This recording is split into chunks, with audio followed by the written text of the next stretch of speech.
தமிழக பள்ளிக்கல்வி பாடத்திட்டத்தில் 1 முதல் 12ஆம் வகுப்பு வரையிலான பாடப்புத்தகங்கள் மாநில கல்வியியல் ஆராய்ச்சி மற்றும் பயிற்சி நிறுவனத்தால் வடிவமைக்கப்படுகின்றன. அவை தமிழக பாடநூல் கழகம் சார்பில் அச்சிடப்பட்டு பள்ளி மாணவர்களுக்கு விநியோகம் மற்றும் விற்பனை செய்யப்பட்டு வருகிறது. அதன்படி ஆண்டுக்கு சுமார் 7 கோடி பாடப்புத்தகங்கள் தற்போது அச்சிடப்படுகின்றன. இதில் அரசு மற்றும் அரசு உதவி பெறும் பள்ளிகளில் படிக்கும் மாணவர்களுக்கு பாடப்புத்தகங்கள் விலையில்லாமல் வழங்கப்பட்டு வருகின்றன. எனினும் தனியார் பள்ளி மாணவர்கள் மற்றும் போட்டித் தேர்வர்களுக்கு பாடநூல்கள் விற்பனை செய்யப்படுகின்றன.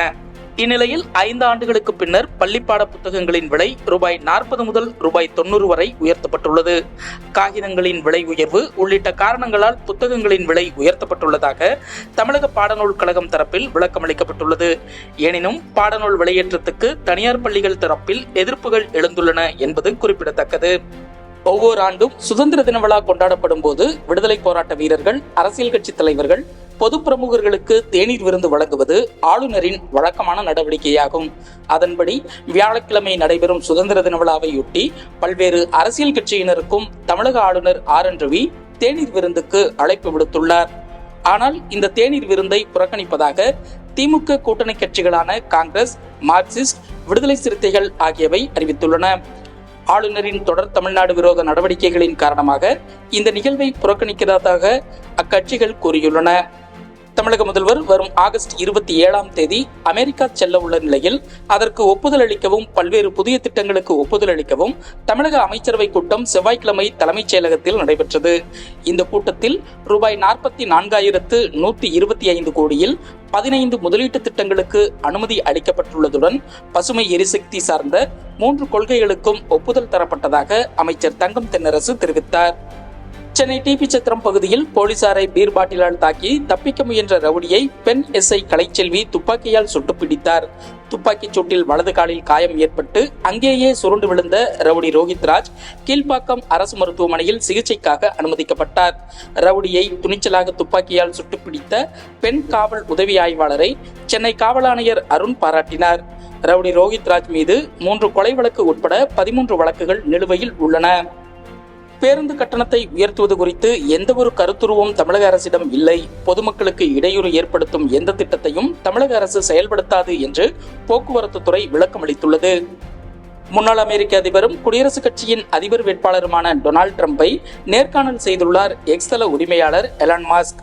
அதில் அமெரிக்காவுக்கு சரியான அதிபர் இல்லை, ஜோ பைடன் நிர்வாகம் மோசமாக இருக்கிறது, அவருக்கு பின் கமலா ஹாரிஸ் அதிபரானால் நிலைமை இன்னும் மோசமாகும், கமலா ஹாரிஸ் அமெரிக்காவை அழித்து விடுவார், அவருடைய பொருளாதார சிந்தனைகள் நாட்டுக்கு கேடு விளைவிக்கும், ஏற்கனவே பணவீக்கத்தால் அமெரிக்க பொருளாதாரம் பெரும் பாதிப்பை சந்தித்துள்ளது, அமெரிக்கர்கள் மத்தியில் சேமிப்பு குறைந்து விட்டது, மேலும் அமெரிக்கர்கள் கடன் வாங்கி செலவழிக்க ஆரம்பித்து விட்டனர், கமலா ஹாரிஸ் அதிபரானால் இது மேலும் மோசமாகும், அது மட்டுமல்லாது அவர் சட்டவிரோத ஊடுருவல்களை ஆதரிக்கிறார், அவருடைய இந்த கொள்கை உள்நாட்டு பாதுகாப்புக்கு அச்சுறுத்தல், ஏற்கனவே அவர்களால் அமெரிக்காவுக்கு அளவுக்கு அதிகமான பிரச்சனை உள்ளது என்று அந்த பேட்டியில் ட்ரம்ப் கூறினார். தமிழ்நாடு அரசு பணியாளர் தேர்வாணையத்தின் தலைவராக வருவாய் நிர்வாக ஆணையராக உள்ள IAS அதிகாரி SK பிரபாகர் நியமிக்கப்பட்டுள்ளார். மறைந்த முன்னாள் முதல்வர் மு கருணாநிதி ஆட்சியின் போது அவரது செயலாளர்களில் ஒருவராக பணியாற்றினார். தமிழக அரசின் தகவல் தொழில்நுட்பத்துறை, வணிக வரித்துறை, பொதுப்பணித்துறை உள்ளிட்ட துறைகளின் செயலராக பணியாற்றியுள்ளார். கடந்த 2019ஆம் ஆண்டு இவர் கூடுதல் தலைமைச் செயலர் அந்தஸ்துக்கு உயர்த்தப்பட்டார்.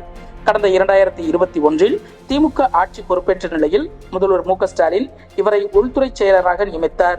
அதன் பின் வருவாய் நிர்வாக ஆணையராக நியமிக்கப்பட்டார். ஓய்வு பெற இன்னும் 17 மாதங்கள் உள்ள நிலையில் தற்போது SK பிரபாகர் TNPSC தலைவராக நியமிக்கப்பட்டுள்ளது குறிப்பிடத்தக்கது. பாராலிம்பிக்கில் சாம்பியன் பட்டம் வென்ற இந்திய பேட்மிண்டன் வீரர் பிரமோத் பகத் ஊக்கமருந்து கட்டுப்பாட்டு விதிகளை மீறிய காரணத்துக்காக சஸ்பெண்ட் செய்யப்பட்டுள்ளார். இந்த உத்தரவை உலக பேட்மிண்டன் கூட்டமைப்பு வெளியிட்டுள்ளது. வங்கதேச பிரதமராக இருந்த ஷேக் ஹசீனா பதவியை ராஜினாமா செய்த விவகாரத்தில் அமெரிக்காவுக்கு எந்த பங்கும் இல்லை என்று வெள்ளை மாளிகை தெரிவித்துள்ளது. முன்னதாக ஷேக் ஹசீனா அளித்த நேர்காணலில் அமெரிக்காவின் சதியால் தான் ஆட்சியை இழந்ததாக கூறியிருந்தார் என்பது குறிப்பிடத்தக்கது.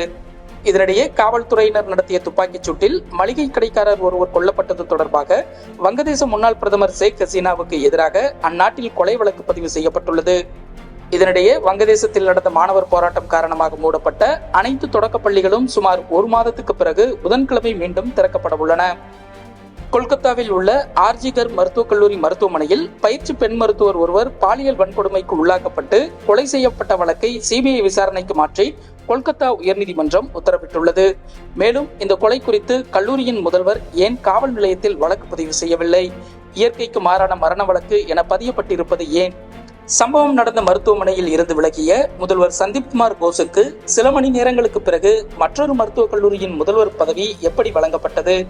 கல்லூரியின் முதல்வரிடம் ஏன் வாக்குமூலம் பதிவு செய்யப்படவில்லை என்று பல்வேறு கேள்விகளை எழுப்பிய நீதிபதிகள் இந்த வழக்கின் விவரங்களை ஆகஸ்ட் 14 காலை 10 மணிக்குள் சிபிஐக்கு மாற்ற வேண்டும் என்று உத்தரவிட்டுள்ளனர்.